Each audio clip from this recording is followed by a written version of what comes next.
Bashar. And to you, good day. My name is Yona. If you say so. I'm married 40 years. I have 7 children. Oh, all right. And I raised them all these years, take care of the household. And my baby is 21 now, and it's time for me. And I have a question. Yes. I'm a makeup artist, Oh, all and right. I'm a real estate agent. Yes. And I'm planning of opening in back of my house a restaurant only 3 times a day, Yemenite food, All right. for 3 hours a day. All right. This is part And- of your passion, yes? Yes, and All I am right. confused. I wanted to know on which field should I go? Makeup artist, the restaurant. Why do you only have to do one? Why do I have what? Why do you only have to choose one? Oh. If they're all expressions of your passion, don't you understand again that the organizing principle of synchronicity will organize them in a way to know in which order to do them, and maybe you can even do more than one at a time? But let synchronicity show you. It will show you what you need to do first, second, third. It will show you. I'm still waiting for it to show me for the last 3 You months. have to start No. taking action on something for it to show you. You have to take action somewhere. Look, if you have several things that seem equally passionate, they're not always equally able to be acted on. Are they all equally able to be acted on? Can you start all of them equally? Or is one more able to be acted on It's than another? depends. It's not up to me. If I will get the job, I will do. Yeah, all of them. All right. So, as we say, if they all seem equally exciting and they all seem equally capable of being acted on, flip a coin and see which comes up. All right, A, maybe you need a 3-sided coin. B, C, whatever. The thing is, one of 2 things will happen. If you say, all right, A, I'll do this, heads, I'll do that, tails, I'll do that, and maybe something else, if the coin lands on its side, I'll do that. But the idea is, the first thing that might happen when you flip the coin, maybe it'll say A, and you'll go, oh, I really wanted it to say B. Now you know which one has more passion in it. If that doesn't happen and it still seems all equal, then it doesn't matter which one you start first. It's up to you to make that decision. Because again, if it's not the path that you need to start first, synchronicity as the organizing principle will turn you around to the path you actually need to start first. It's the true organizing principle. It will show you what you need to do and what you don't need to do. So start anything, and the situations will evolve to let you know whether keep going or turn around and do something else.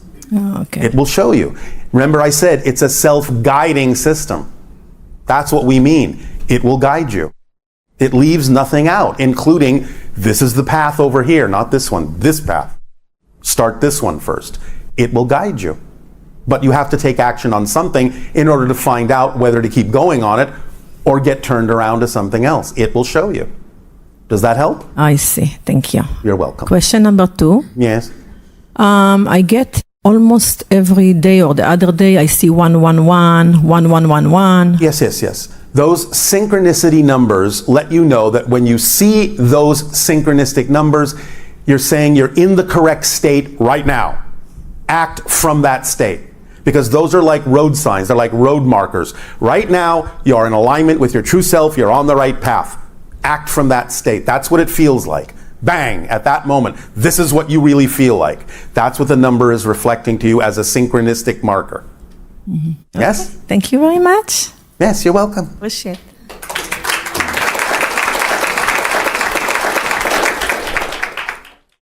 Hi, Bashar. And to you, good day. So, my first question is, for as long as I can remember, even before I found your work, Yes. every time I look up at the night sky, I look right at Orion. Oh, all right. What does that mean? It means you have strong connections to the different histories and pathways of experience in the old Orion systems that you are now utilizing and drawing from on Earth to transform darkness into light. Okay, that resonates. Thank you. Do I have hybrid children? Yes. How many? Well, again, when we answer that question, it depends upon the amount of genetic material that is in them above a certain percentage that would make them yours. Because the idea is that genetic material is spread among thousands of hybrids. But in general, more than 15% of your genetic material usually only exists somewhere between 15 to 17, maybe sometimes as high as 23. Wow. So I'm an acupuncturist. All right. And was that a question? No. All right. And nobody really knows where it came from, who or what discovered it. Do you have any information you can share? It was understood in what you call Atlantean times. Oh, wow. It was developed back then. How long ago was that? About 20,000 of your years ago. Wow. Okay. Now, it doesn't mean that humans didn't understand that there were certain energy meridians on the body before that. We're answering your specific question of when the idea of acupuncture was developed to take advantage of the knowledge of those particular energy meridians in the body. Okay. And so, but societies have been aware of the meridians Yes. for even longer. Yes. Most likely around 100,000 years or so. Because the meridians contain light and electricity, They are light. Yes. magnetism, all of that. Yes. Okay. Is astrology real? As a permission slip, remember, permission slips is any tool, any technique, any ritual, any object that allows you, by using it, to give yourself permission to be more of who you are. So it's a reflection. It's not a causation. No permission slip is a causation of anything. It's a reflection of the state of your consciousness to help guide you if you are prone to gravitate to that particular permission slip because it aligns with your belief system. Okay. In terms of financial abundance, Watch it. Remember what we've already said about abundance, yes? Okay. Before you continue that question, did you understand what we already said? Yes. Are you going to still ask the question? Yes. All right. Okay. Does saving money energetically represent fear of lack of it? It depends on the person and why they're doing it, doesn't it? Remember when we said anything can be used positively or negatively? Yes. Anything. So the idea of saving money can be a positive act. It can be a negative act. It just depends on how you feel about it? It depends on your belief system as to why you're doing it. Okay. The feeling may come as a result of the belief system and give you a clue as to why you're doing it and whether it's positive or negative. So you can use the feeling that you associate with it to determine whether you are doing it positively or negatively. Yes? Yes. All right. Does that help? Yes. And Anything last else? Yes. question. I have really bad insomnia. You mean really good insomnia? Yeah, I'm really good If you had at bad insomnia, That's you'd true. be sleeping. That's true. I'm really good at staying awake. All right. What is that about? Well, it depends. It could be many different things. Okay. We sense from you that you're waiting for some kind of a connection at night. But you're not exactly sure you want to go through the experience that the connection will bring. A connection with Some different extra-dimensional sources, extraterrestrial sources. Oh. So you're kind of staying awake because in one sense you kind of want to be around when it happens. You don't want to necessarily be unconscious for it.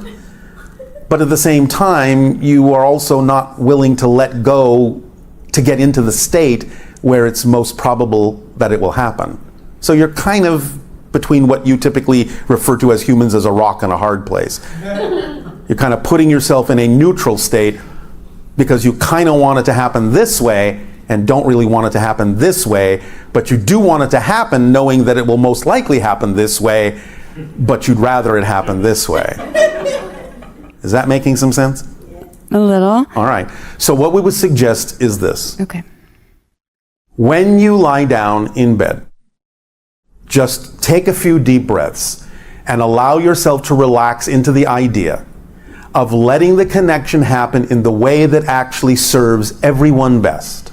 Just let it happen that way and allow yourself to get used to the idea that it may change over time and you may become more aware of it in different ways.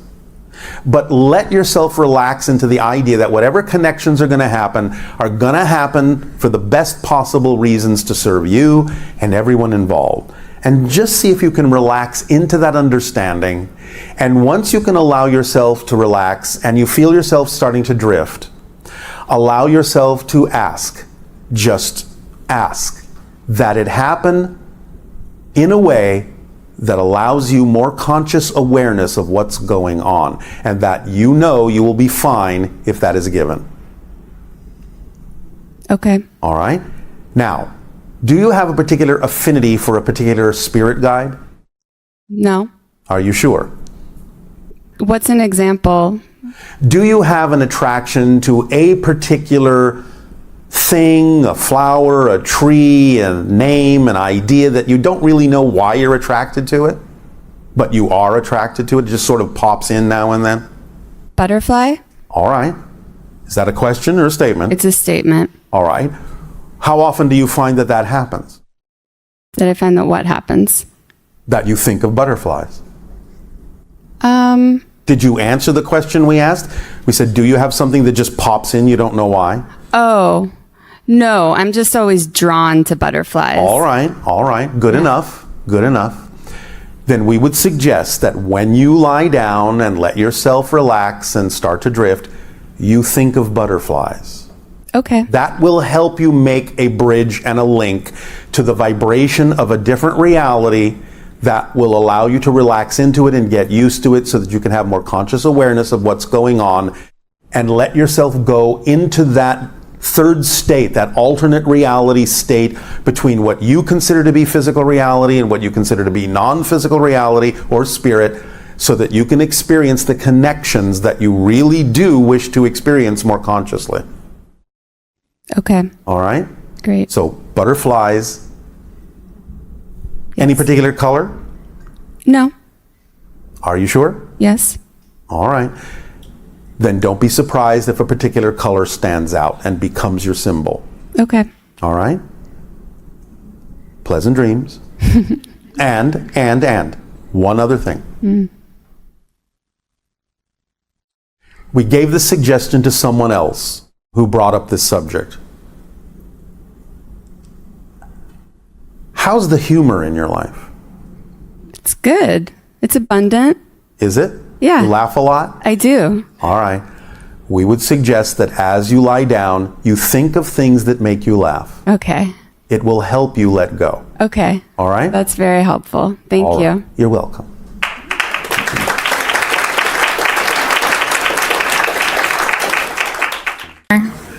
And to you, good day. Speak up so that all may hear what you have to share. Okay, so a couple weeks ago, I had a dream where I looked up and saw a bunch of spaceships. Yes. And one I came down to sometimes me. have that without being asleep because I don't sleep anymore. That's awesome.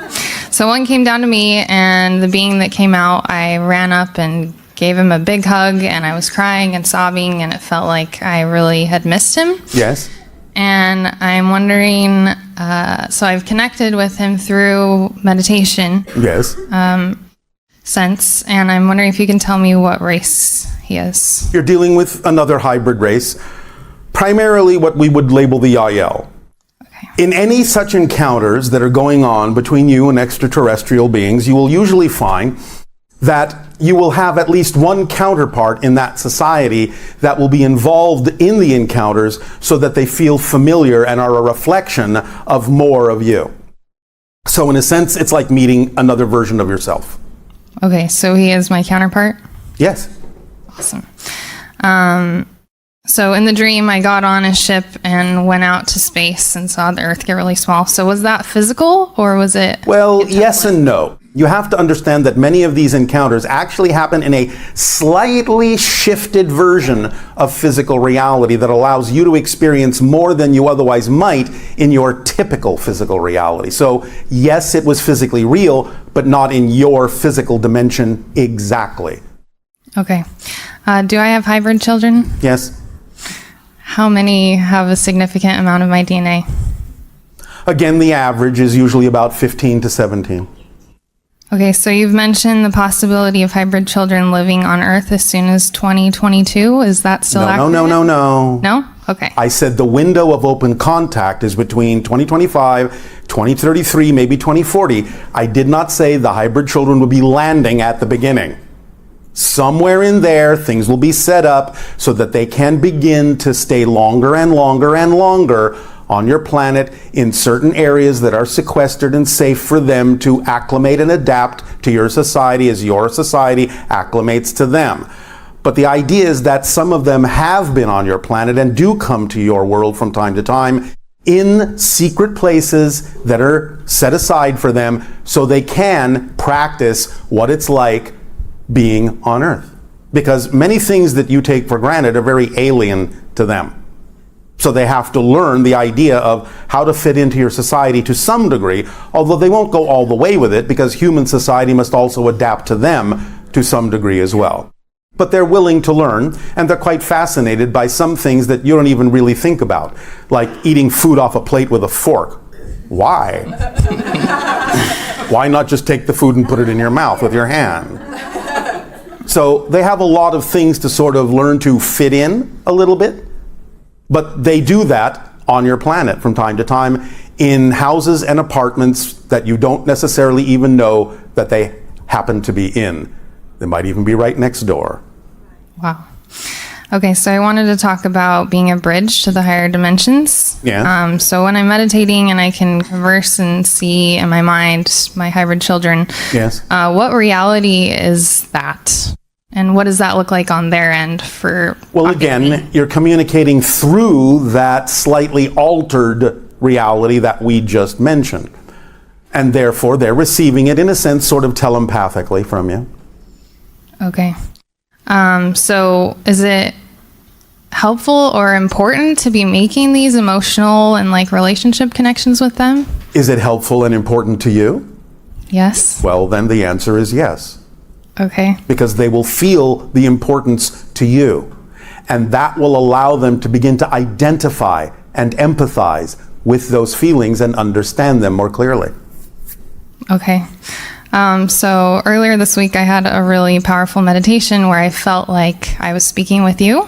And was that really you, or was it just... You're just tapping into the vibration that you recognize as our collective consciousness through your own higher mind. So what you were doing, which is what you're doing right now, was speaking a little bit more clearly to your own higher mind, using us as a filter or a mask to do so. Okay. And what is my vibration? Are you sure you want to know? Because remember, as soon as you ask, it goes down. Well, mostly my question was, I've really been meditating a lot and it's felt really good. It's been all right, that's my fine. highest passion. And But I'm are you wondering- taking actions as well? Yes. All right. Because remember, that's the language of physical reality, Okay. not just meditating. You have to act to be in the world. So, do your meditations help you take more actions in the direction of your passion? Yes. All right. Are you sure? Didn't sound very convincing. I've been taking a lot of action the last year. Yes. And it's felt like I've been really just outside and not really going inside. And so I've been feeling really called to All go right. You inside can lately. balance it out. That's fine. Yeah, I am excited to take more action All right. soon. All right. Thank you. Thank you.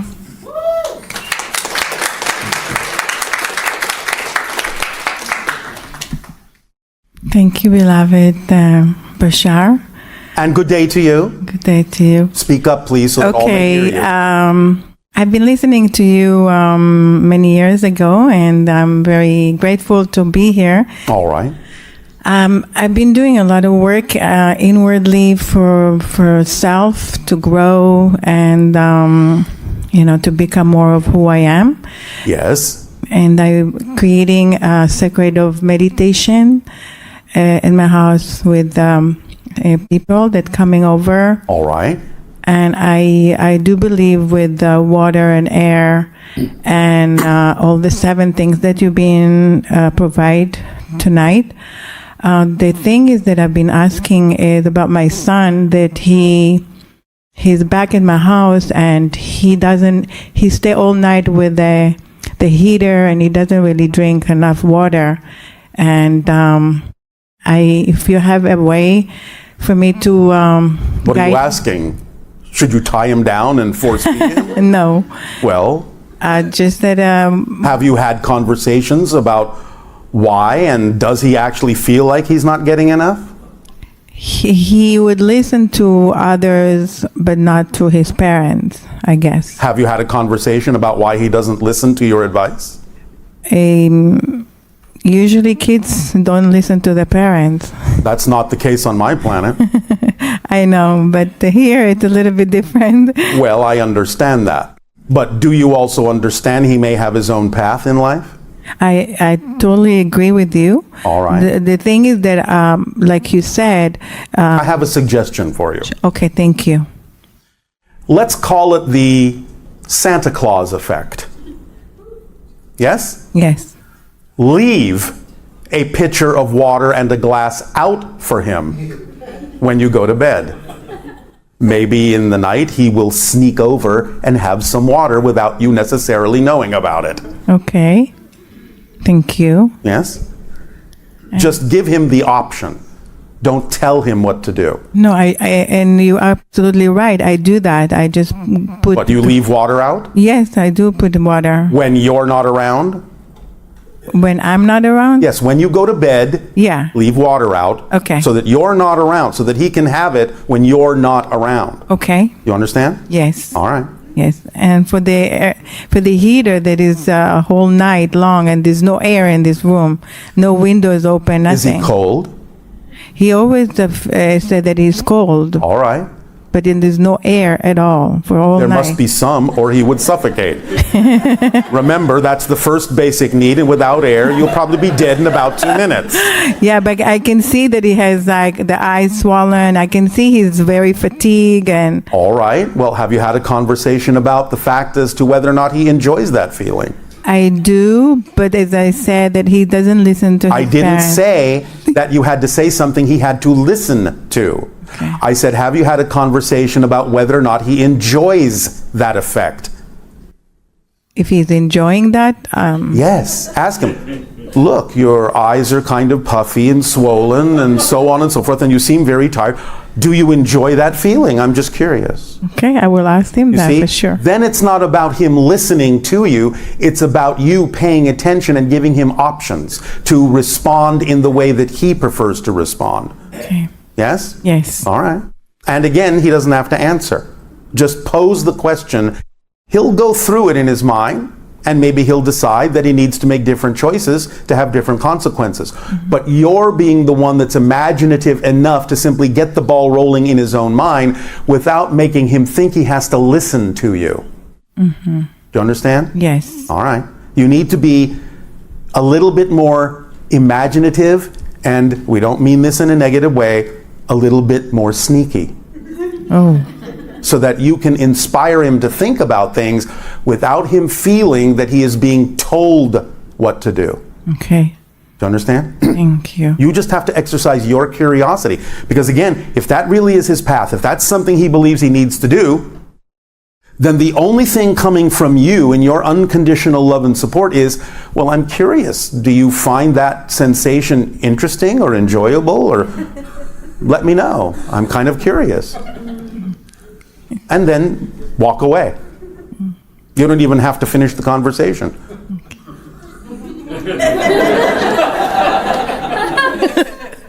Thank you very, very much, Bashar. You're very, very welcome. There's anything else that you see from what I do for self, doing work, and Are you acting on your passion to the best you can with no Yes. insistence or assumption on the outcome and remaining in a positive state no matter what manifests? yes. Don't lie. I didn't hear the whole question, but I understand. All right. Then that's just my curious question.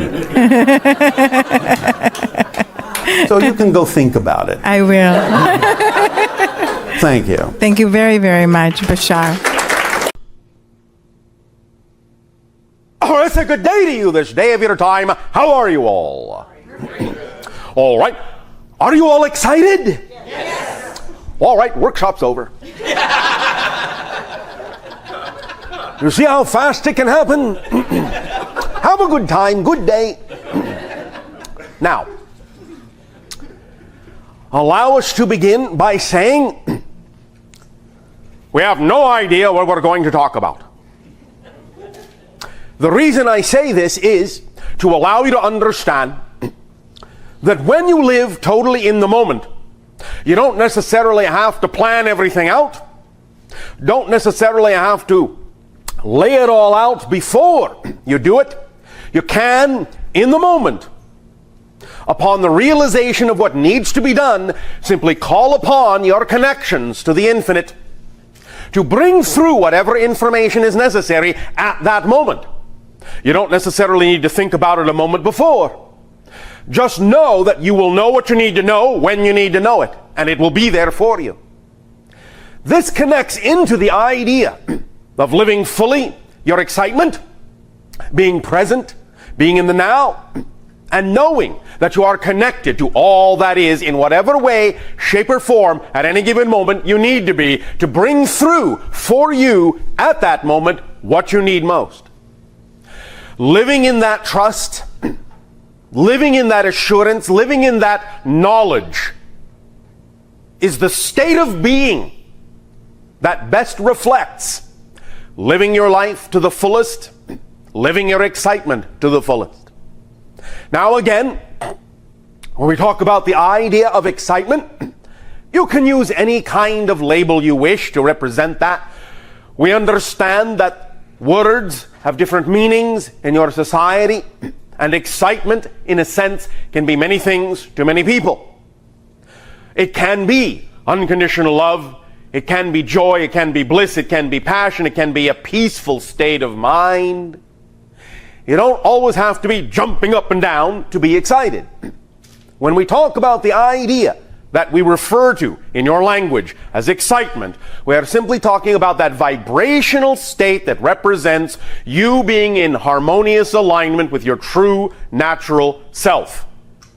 And the process of discovering your true natural self and being that true natural self is what it's all about in terms of having a life that allows you to experience ecstatic explosions of synchronicity and effortlessness and creativity and love and joy. It is the willingness to be who you really are, to discover who you really are and be that you. That willingness is all it takes to get the ball rolling, to start the momentum going, to bring into your life, to attract to you those things that are most reflective of what you need next, of what you need to look at, what you need to deal with, what you need to process, in order to add that knowledge and add that experience to your being, so that you can expand and expand and expand and experientially become more of who you were already created to be. There's a process of self-discovery, a process of awakening, a process, in a sense, of remembering who you are. As we said, that's what physical reality experience is all about. It's making choices. It's the ability to choose. It's the experience that choice brings you of discovering through all the choices you make who and what you really are as this particular personality in this particular parallel reality life. Now, yes, of course, the greater you, what some people may call the oversoul, obviously has a number of lives going on simultaneously in what you call parallel realities or past or future. All of those things coexist concurrently, simultaneously. But this you is unique, as all of the different versions are, all the different life experiences are, whether physical or not. Each aspect of your greater self is unique. And so even though you have many lives, this life will never happen again and has never happened before. This is the only life this you has. And so to make the most of it, to allow yourself to really experience, to really savor what this life is all about, the idea is that you have the freedom, regardless of what you have been taught, regardless of what you may still believe, you have the freedom at every given moment to choose who you prefer to be, how you prefer to act, what experience of life you prefer to have, that you believe is most representative of the you are, in your heart of hearts, in your deepest soul. Now, as children, many of you automatically understand what it is to live an exciting life. But of course, different belief systems that have developed within your society over time will often talk you out of continuing to live that exciting life as you grow up, as you mature. But the idea is really to learn to balance that, to learn to blend that, to learn to become a grounded adult who still understands the freedom of play, the freedom of creativity, the freedom of excitement in the way you understood it as a child. So it is allowing yourself as an adult to rediscover how you can integrate that excitement, that childlike attitude, that childlike gratitude for every moment of the day, for a total appreciation of your life in a way that is natural, in a way that is second nature to you, actually first nature to you. So that you can know with assurance that as you move through life and as you make decisions and as you make choices, you are constantly supported in whatever choice you make, to whatever degree you are willing to make it. You are never not supported by the universe. And this is the first element we wish to drive home with you with regard to the idea of living an exciting life, is the understanding and the realization you are never not supported by the universe. Totally. Many of you can create an experience as if you are unsupported in a variety of categories and ways, but all that is happening is you are being supported in what might be a negative belief. The universe does not judge. All that is does not judge whatever belief you choose to experience. And if you choose to create a definition and a belief within your consciousness that says you are not supported, the universe will support you in your experience of lacking support. You are always supported, but you are only supported to the degree and in the manner your strongest belief says you are capable of being supported in. But you are supported fully in that belief, in that experience. Every single belief, as we have said, contains, in a sense, a mechanism that reinforces that belief. It creates a self-fulfilling reinforcement mechanism. It has to, by definition. If beliefs did not contain self-reinforcing mechanisms, you would not be able to have discrete experiences in physical reality. You would not be able to have a particular experience of a particular belief without other beliefs leaking in. And this is, to some degree, one of the things you are learning to transform, is the idea that you can have an overriding belief. An overriding belief that colors all other beliefs, that beliefs are easy to change, instead of an overriding belief that beliefs are difficult to change. The overriding belief that beliefs are difficult to change is part of the paradigm of the belief itself that is there so it will be reinforced so you can have that experience that the belief creates. But now in your age of transformation, you are learning you can replace that overriding belief, that program, that equation with another one. That beliefs are easy to change. So that you can simultaneously, shall we say, experience to whatever degree you wish to any particular individual distinct and discrete belief, but at the same time always leave yourself a key to unlock from that belief should you desire to do so when you are done with that scenario. This, in some sense, is the malleability, the flexibility that is required as children have it to shift very quickly from belief to belief to belief to belief, from experience to experience to experience to experience, creating a life that can go at any given moment in any direction whatsoever.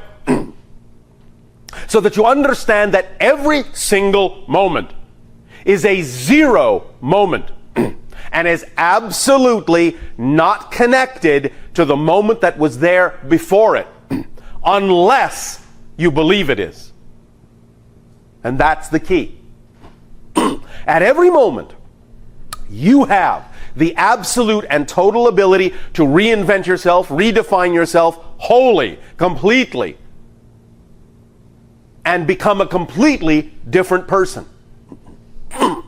That is another thing that it helps to begin to realize, fully realize, when it comes to living a life of high excitement, is that every single moment you actually are literally a different person. And the person that was there a moment ago is not the same person.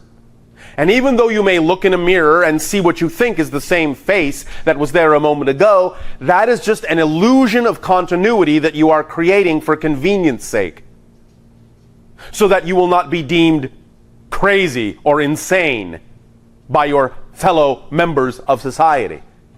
But you could create such a distinct difference in the person from moment to moment that when you look in the mirror, you would actually see a different face every single time you look. Some of this ability has been demonstrated, as you say in your language, scientifically, medically, in cases of what you call multiple personality, where you can actually have one personality that actually has a particular physical condition, such as a cancerous tumor. But when they switch to another personality, the tumor is nowhere to be found, instantaneously transforming because this personality never had cancer. It's not that reality anymore. That this can be done by individuals exhibiting multiple personality disorder shows you what kind of capabilities you actually have, and if you can, as you say, get a handle on transformation to that degree, and at the same time know that it doesn't have to be out of control, then you can also make the same kind of transformation instantaneously in any way, shape, or form you wish. And when you begin to understand that that's what you're already doing anyway from moment to moment, then you can, with more consciousness and more intention, guide the transformational change from moment to moment in the direction of your preference, in the direction of your excitement. Remember, that's what it's all about. It's not about learning how to do these things. You already know how to absolutely and completely and utterly do all these things. Create any reality, every moment, transform instantaneously, let go of one belief and latch onto another instantaneously from moment to moment to moment. You're doing it all the time. The issue is not learning how to transform. The issue is awakening to the choices you are making of what you transform from and to. Because you can create a sense of continuity in the beliefs that you choose that make it seem as if from moment to moment nothing much has changed, when in fact from moment to moment everything has changed. You are a completely different person and a completely different reality, literally, take me literally, every single moment that you experience. Any change at all, it's a total change, a complete change. You exist as a different person in a different universe, utterly. Utterly. So you don't have to worry about learning how to do that. It's automatically built into your creatorhood. That's what you do. You can't help yourself but create, moment to moment, a new universe. You are made in the image of all that is, and all that is constantly creating new ideas, new perspectives, new universe, constantly shifting its consciousness simultaneously and concurrently from every different possible perspective, and that's exactly what you're doing too. But you have created an idea. You have created an idea, a notion, a system of definitions, a system of beliefs that define a particular experience you call physical reality on Earth. And you have set up certain guidelines, certain parameters that you've all agreed to abide by to make it seem as if you are not doing all the things we are talking about now. Again, as an example, you talk about the idea, or your scientists talk about the idea that you only use 10% of your brain. No, you use 100%, but you use 100% to make it seem as if you're only using 10. That's what you're doing. You're creating an experience of only using 10% of your brains with 100% of your brains. So waking up to that fact is what will allow you to realize you can change the percentage anytime you wish. Anytime you wish. Because all you're doing from moment to moment is saying, I choose 10%, I choose 10%, I choose 10%, I choose 10% again, I choose 10% again, I choose 10% again. Why? Because I said I have to. Why? Because I said I have to. Why? Because I said I have to. That's all you're doing. You're creating an illusion of continuity with your choices. You can break the continuity. Now I understand, again, because of belief systems within that particular paradigm, that the idea of breaking continuity can be scary because of the way you define the concept of breaking continuity. But what this is all about is learning to break continuity creatively. This is all artists do anyway. You're all artists. You're all geniuses. The idea of there being a fine line between genius and insanity is exactly this issue. The individuals on your planet that you call insane or have psychological disorders like the multiple personality disorder we recently mentioned, the only difference is that they are not aware of what they are doing in such a way that they can apply it creatively. They're not breaking their continuity intentionally and consciously. This is all about doing the same thing, but doing it intentionally and consciously and artistically and creatively. That's the only difference, and that's why you recognize instinctively, intuitively, that there's a very fine line between genius and madness. Because the idea of going from genius into madness is simply an idea of creating a belief system that allows you to forget that you are capable of breaking your continuity at will. And when you impose upon yourself the belief system that you are not breaking your continuity by choice, then you experience the thing called madness or disorder. But when you understand that you are breaking your continuity by will, by choice, then you have genius and artistry and creativity. That's the only difference. It's an issue of understanding how to break your continuity by choice and liking it, enjoying it, and not being afraid of it. It's all about making a friend of the unknown. Making friends with the unknown. Allowing the unknown to be a place of excitement and surprise and discovery rather than a place of fear. Rather than something to run from. Rather than something to hide from. It's a place to go toward. The unknown is where you will discover all the rest of yourself. That's where the rest of you is. In the unknown. So you want to develop a willingness. A willingness. Not just to crawl there, not just to walk there, but to run there. Run to the unknown. Embrace the unknown. It only contains more of you. That's all the unknown ever contains. More of you. More ability to discover more of you. If it's scary, that's an opportunity to get in touch with the belief systems that make it seem scary. Because it's only your definition of the unknown that creates the experience of fear. There is nothing about the unknown itself There is nothing about the unknown itself that generates fear. Only your definition of it generates the experience of fear. That's all. It's the only thing that works that way.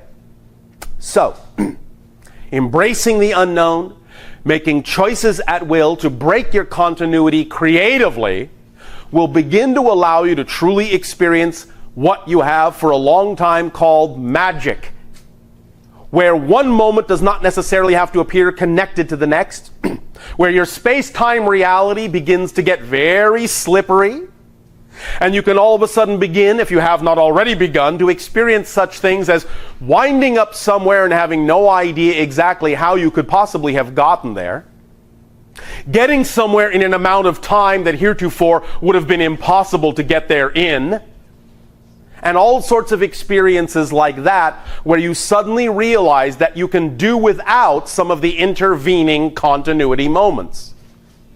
The ideas of teleportation, the ideas themselves of shifting in time, the idea of expanding your awareness to many different lives and parallel dimensions of reality, all come from the willingness to break your continuity creatively. Now, up to this time in your history, it hasn't necessarily served you to do that, except perhaps now and then in a very random way when it served some particular purpose in some particular person's life. But now, in this day and age, the idea itself that you are in a day and age of transformation allows you to consider many more options, many more possibilities of what you can experience physical reality to be. Physical reality is very flexible, very malleable. Remember, it's just an illusion. It's just a mirror. It only reflects back what you give off. So just as your reflection in the mirror really has no substance, physical reality itself really has no substance and is, in that sense, a true will-o'-the-wisp. It will take its form only from what you believe it to be. Only from the solidity you impart to it with your definitions and your meanings and your beliefs. It is no more substantial than that. No more substantial than your idea of it. What is real is your experience. That's reality. Experience is reality. Reality is experience, not the things that are the props of the experience. The experience itself is who you actually are, is what you actually are. You are consciousness experiencing itself from all the perspectives it can. That's what creation is. Consciousness experiencing itself from all the perspectives it can. That's it. That's what reality is. And when you begin to get a handle on that, when you begin to be willing to break your continuity with that intention in mind, you open up a myriad of possibilities that heretofore were not experienceable in physical reality, because you are redefining physical reality itself. We have long said, and we will repeat this if necessary, we have long said the process of shifting, the process of ascending from one dimension or one reality to another is the process of realizing that you actually are the reality you previously thought you existed in. I'll say it again. The whole concept of ascending, the whole concept of moving from one reality level, one dimension, one density to another, is the result of realizing that you actually are the reality itself that you previously thought you existed in. So what we are saying is, you don't exist in physical reality, you are physical reality. It is you. It's just an extension of your consciousness. It's just an experience in your consciousness. When you recognize fully that there is no physical reality except for your experience of it, and that that's what reality is, That is what allows you to experience an expansion of your idea of reality as you experience an expansion of your idea of yourself. And that's what allows you to have the experience you call ascension, or advancement, or growth, or expansion. Does that make sense to you? Yes. Is there someone to whom it does not make sense? All right. Would you like me to explain more clearly in some specific way what I have just said? But you can repeat it, please. Just repeat what you said. All right. Different words, maybe. All right. Right now, most of you imagine or have been taught to believe that physical reality is a place in which you exist. You understand? You are being taught that physical reality is a dimension and that somehow you as an individual exist inside that dimension. But you don't. The dimension exists inside you. It's just an idea. There is actually nothing out there. There is no out there. That's an illusion. It's a projection. It's all going on inside your consciousness. Does that make sense?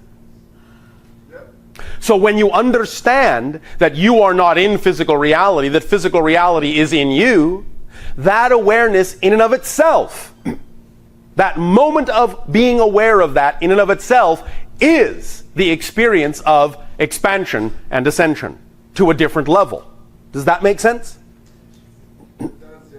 Does that help clarify it sufficiently? Or is there something else you wish to explore about this concept before we go on?